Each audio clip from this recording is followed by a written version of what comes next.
Good morning, Pathfinders. It's great to be back. Wow, I have missed you the last 2 weeks. I hope you've had a fantastic time. You've been out and about on your adventures. Yeah, me too. Well, let us know. What have you spotted recently? It's been a couple of weeks since we all saw each other. So what's been going on with you? What have you discovered out in nature?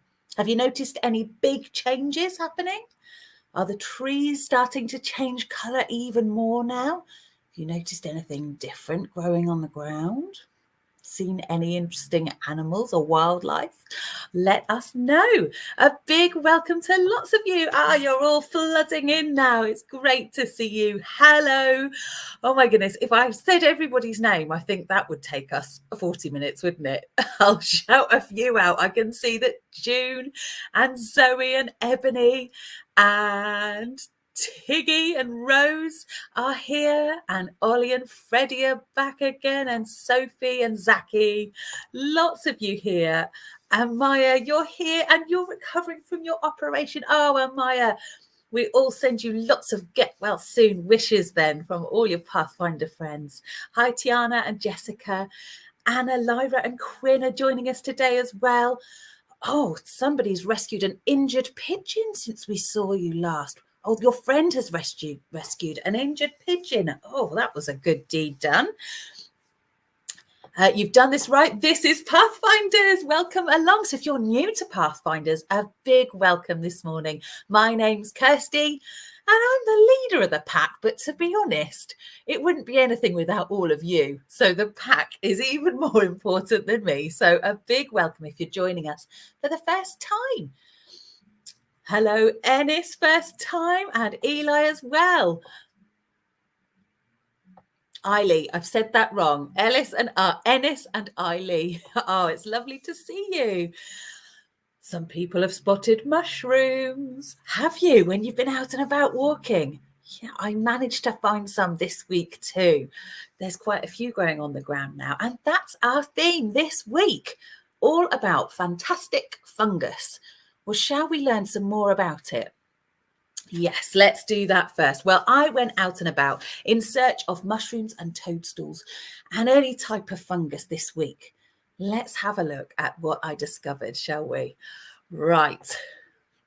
Let's find our nature walk. Are you sitting comfortably? Here we go. Or a park this autumn, and the chances are you'll discover some mushrooms or toadstools. Clusters of toadstools pushing up through the ground or growing in rings in the grass or even on the side of trees. Toadstools and mushrooms are everywhere at this time of year, so let's go and find some. I didn't have to go far to discover these. There must be hundreds just on this tree stump here. Okay, it definitely pays to look carefully because I've walked past this tree twice and hadn't noticed till now. Look at these mushrooms growing on the side. And even more fungus growing on the mossy branch of this tree. Let's take a closer look. You might know toadstools and mushrooms as a type of fungus. And yes, all mushrooms and toadstools are fungi. But not all fungi are mushrooms and toadstools. Think of a mushroom as similar to the flower or fruit of a plant. Just like a plant produces seeds or pollen, the mushroom produces tiny microscopic spores. Watch the mushroom on the left. Wow, look at it go, releasing trillions of tiny spores into the air. So mushrooms definitely aren't plants. What are some of the other differences? Remember a few weeks ago when we were looking at autumn trees and we mentioned the word chlorophyll. It's that green pigment inside plants that helps them with a process called photosynthesis. That's when they use sunlight to create sugar from water and carbon dioxide. It gives them the energy they need to grow. But hang on, mushrooms, toadstool, fungus, well, they don't have any chlorophyll. So how do they get their energy? Maybe fungus are like us and they take food from their environment around them and digest it and absorb it. No, it's not quite that either. Reverse what we do. Fungus use chemicals to digest the food in the environment around them, and then they absorb it. Clever, eh? I'm back in search of fungus, and look at this hiding right behind this tree stump. This is a really unusual one. And nestled in between two branches of a tree, the perfect place to grow. Let's take a closer look at these mushrooms and have a peek underneath. These are called the gills of a mushroom, and they've got two jobs. Firstly, to create a nice big surface area so as many spores as possible can be produced, and to hold up the cap of the mushroom, which is the top part, to make sure it's nice and strong. All mushrooms and toadstools have them, even these tiny ones here. Can you see the gills underneath? But mushrooms and toadstools are only one part of the life cycle for some fungus. A fungus will begin its life as a spore, which will be carried away from the mushroom by the wind or an unknowing animal like an insect. When it finds a suitable environment, it will grow into long, thin strands and stretch through the soil in search of nutrients. They grow into a large network called mycelium. The network stretches wider and sometimes bumps into another network of mycelium. That's when things get really interesting. If the fungi are incompatible, then battle commences, with the stronger one growing into toadstools or mushrooms. Fungi are really competitive, so it's a big battle to see who can save all the nutrients in order to survive and grow. Tucked away at the bottom of tree trunks, hidden on the forest floor, even at your local park, the battle of the fungus is happening everywhere. Isn't it amazing what's going on all around us? There are loads of toadstools and mushrooms out there, all waiting to be discovered by you. Good luck this week, Pathfinders.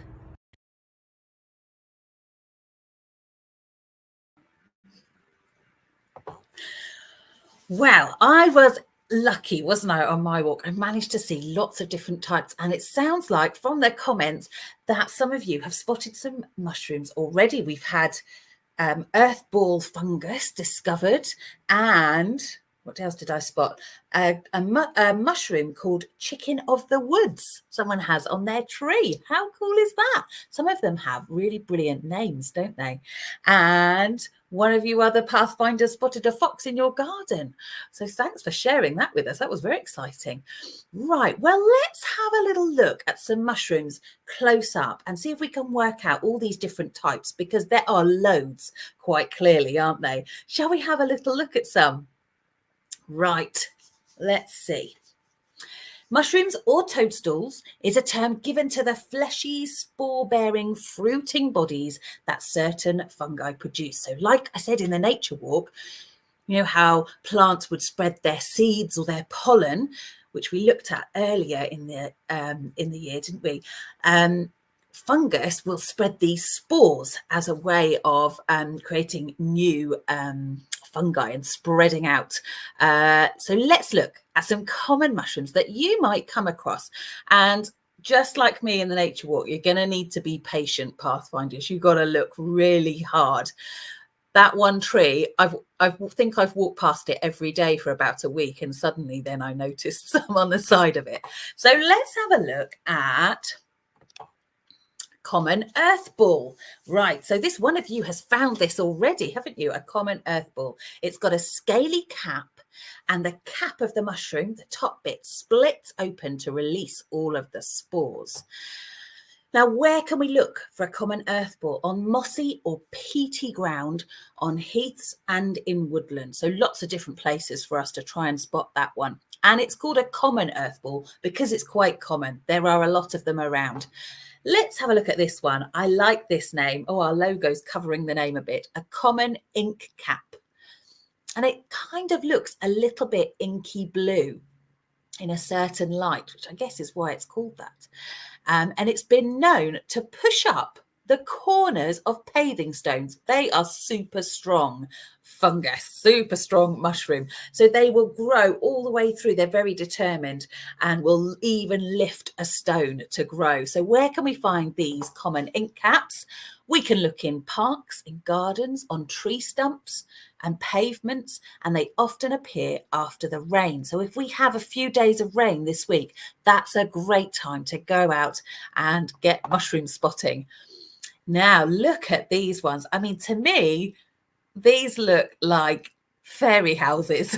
I don't know about you, but I can't look at these without imagining a little fairy door in them. Oh, thanks. It melts into an ink. You can forage them and use them for ink. Oh, that's why they're called that. Wow, that is really cool. Oh, thanks for sharing that.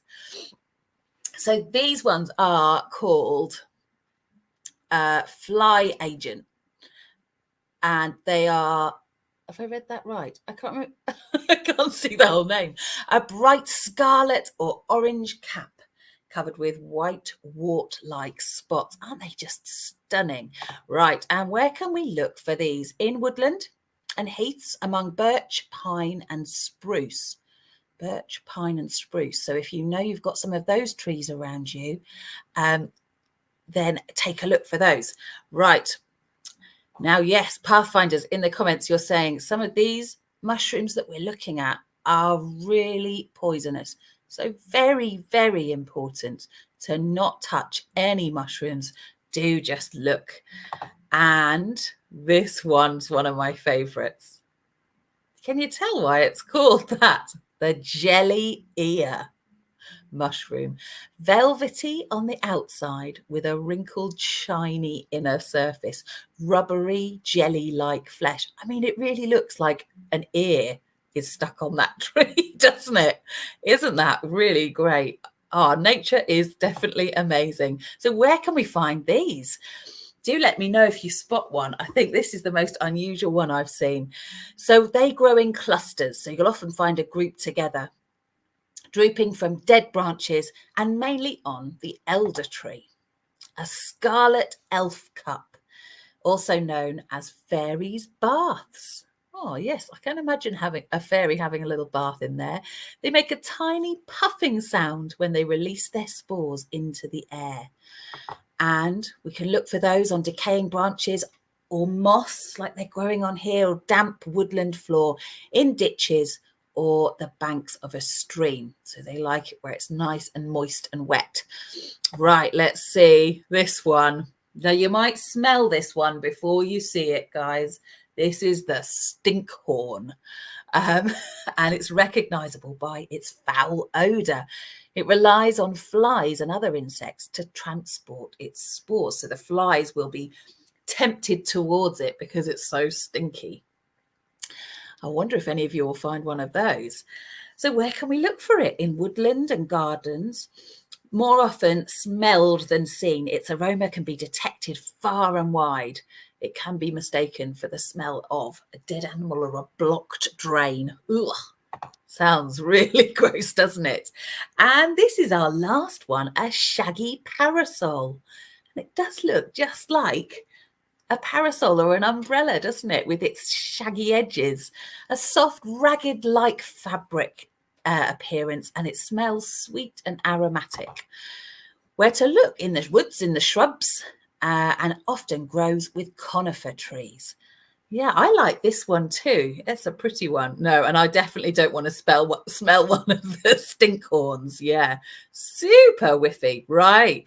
Okay, well done. Well, do let me know when you go out and about what you spot. Maybe our sharing post that we do in the Facebook group this week can be for our Scraptastic creations, which we'll get to later, but also for any mushroom spotting that you do. So feel free to drop your pictures in there as well.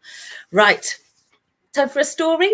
It's a short story this week because, well, I couldn't pick just one story. You might find out why when we start, because I had to kind of chop lots of little stories together because there was so much to explore. You'll see what I mean when we watch. So let's have a story time all about fairy rings. Hope you're sitting comfortably. Here comes your... Across Europe, ancient folklore meant that if you saw a ring of mushrooms on the ground, well, that would be a sign to rejoice or a sign to be scared. Well, let's go on our travels for story time today, and you decide. Folklore changes across different countries, but each country told different stories about rings of mushrooms and toadstools. Let's begin in Great Britain. Ancient folklore in this country states that fairy rings will appear after a rainstorm, and not long after that, the fairies will stop by. British folklore warns against humans entering fairy rings for fear of falling asleep for 100 years. Let's head to Germany next and discover their folk tales about fairy rings. Well, things get a bit scary in Germany. They believed that fairy rings were places for witches to gather, to cast spells together. What do you think? We're off to Scandinavia next. I wonder what stories they told. Well, like Great Britain, they thought that these rings must be something to do with fairies. They believed that fairies would gather there to dance and play. Sounds like fun. How about Austria? Not far from Germany, but a very different story. Their folk tales tell stories of dragons using the fairy rings as a place to rest. What do you think? Well, this dragon looks quite cosy. Well, what do you think? A place where dragons rested, where witches gathered, or just a place for fairies to dance? Which story did you like best?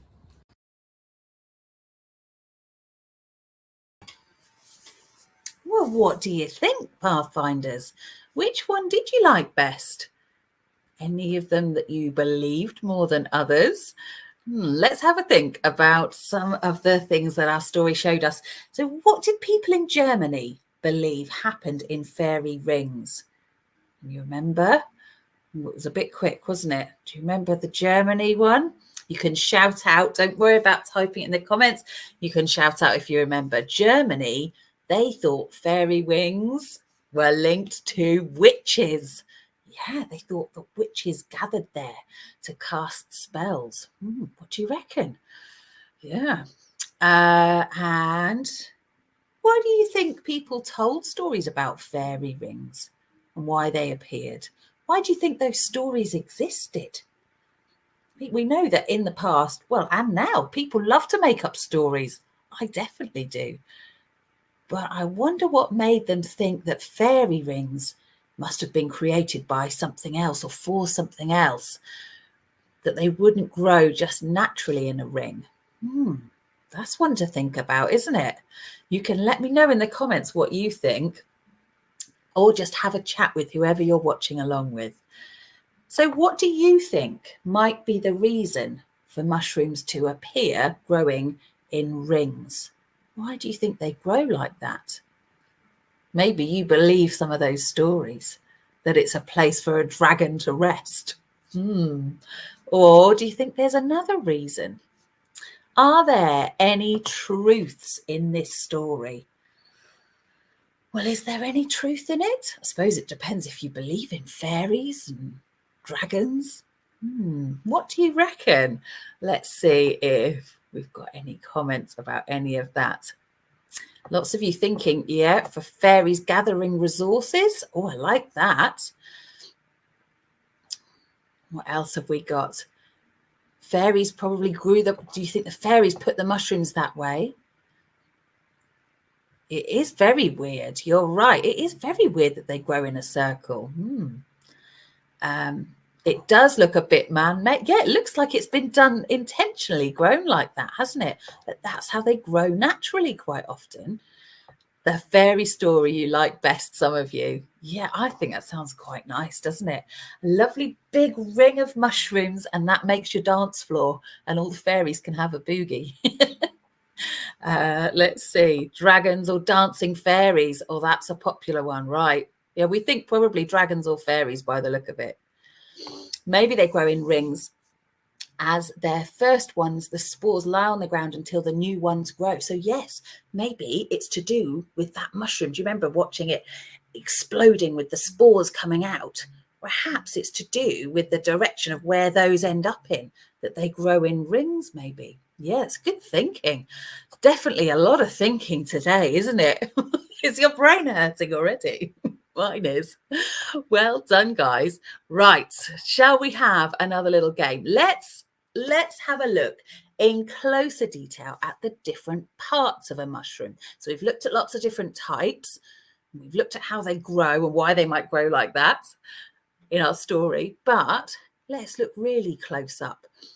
See if you can remember, because I've given you some clues along the way today, the different types or the different parts of a mushroom.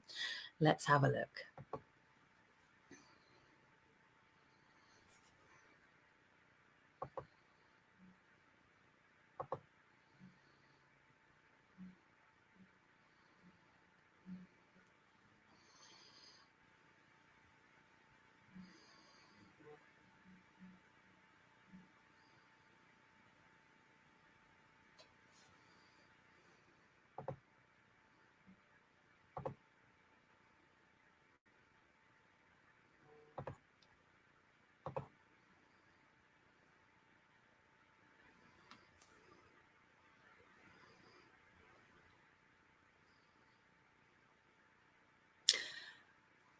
Oh, guys, I'd meant to show you that in a different way.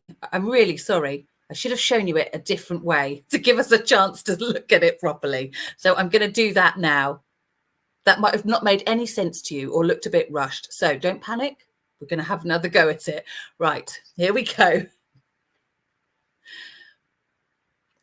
Okay, so we're going to look at the parts of this mushroom. Let's see what we've got here.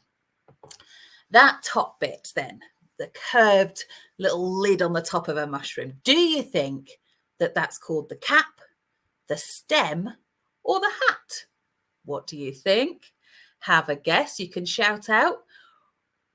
It's called, let's see who got it right. The cap.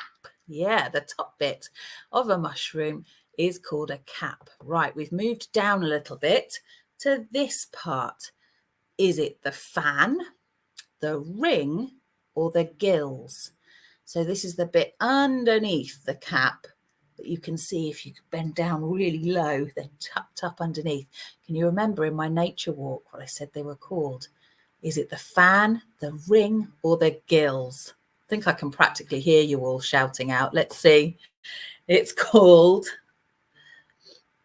the gills. Well done if you remembered that. Right. Next part.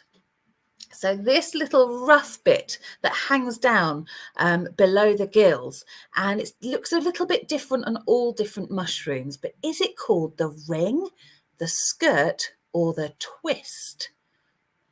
Tricky one. What do you think? The ring, the skirt, or the twist? Should we find out? It's called the the ring. Well done if you said that. Brilliant job. Right, we've got the last bit. The long bit that holds that mushroom nice and strong and steady. Is it called the leg, the stalk, or the stick? What do you think? Have a shout out, or you can comment if you want to. Let's have a look. Did you get it right? It's called the stalk. Well done if you said that.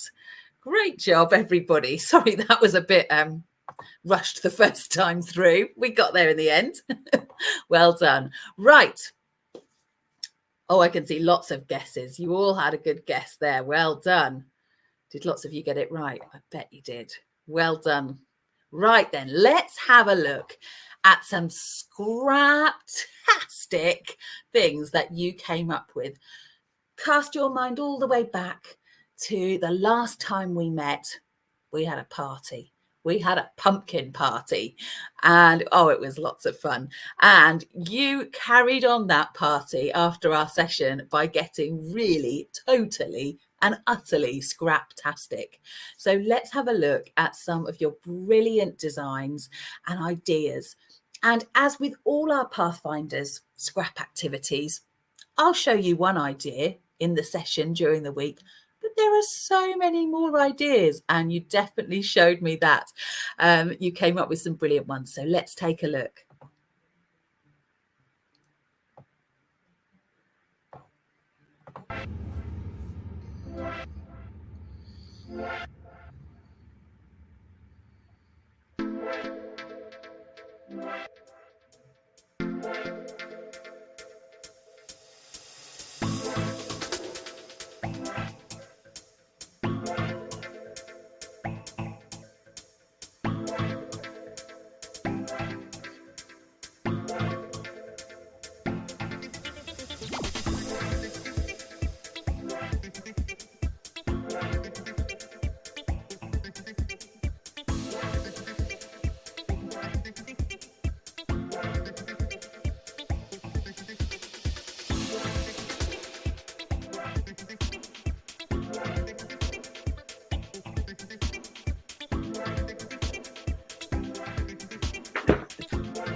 Weren't they brilliant? You always amaze me with your creativity, and wow, you really went for it, didn't you? We had Minecraft pumpkins, we had fabric pumpkins, pumpkins that lit up and glowed. We had, what else was there? Giant pumpkins. Did you see the one? I can't remember who it was. The pumpkin was bigger than your head. It was amazing. We had paper mache ones like mine as well. We had pumpkin cakes. Oh, well done, those of you that had a go at that. And I think someone shared them having their lovely pumpkin soup as well whilst pumpkin picking. What a brilliant time you've all had. So big thank you for sharing all of those. That was great to see them. Well, shall we have a look at this week's Scraptastic activity? Well, this week I had a go at potato printing, and I don't think I've done potato printing probably since I was about, I don't know, 8 or 9, which was quite a long time ago. So it was great to do that again. I forgot how fun it is. And I made some fungus prints and mushroom prints. So have a look at what I got up to, and then you could come up with your own Scraptastic creation. I started by using colouring pencils to create a background for my picture, and I added some tissue paper to make a mossy forest floor. I also drew a big tree trunk for my mushrooms to grow around. Next I need a potato. Very carefully cut out a mushroom shape on your potato. Make sure that you ask an adult to help you out, or make sure they know that what you're up to. Then add some paint. You can either paint it on or dip it into the paint, and then get printing onto your forest scene. I've made 3 different shapes with my potato, and so I've used 3 different colours too. It's a great chance to get really creative with different colours and shapes.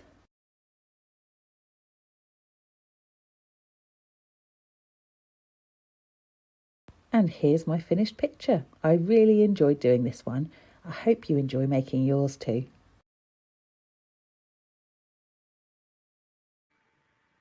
And there's my picture, freshly made this morning. So I'll have to display that behind me. It will appear next week on our Pathfinders display for our new term. So have a go at that, or try something different. I've put lots and lots of resources in your planning pack, a few crafty things in there as well, so you could always pick one of those. And if you haven't got a potato, what else could you print with? Maybe you could do a whole load of different vegetables.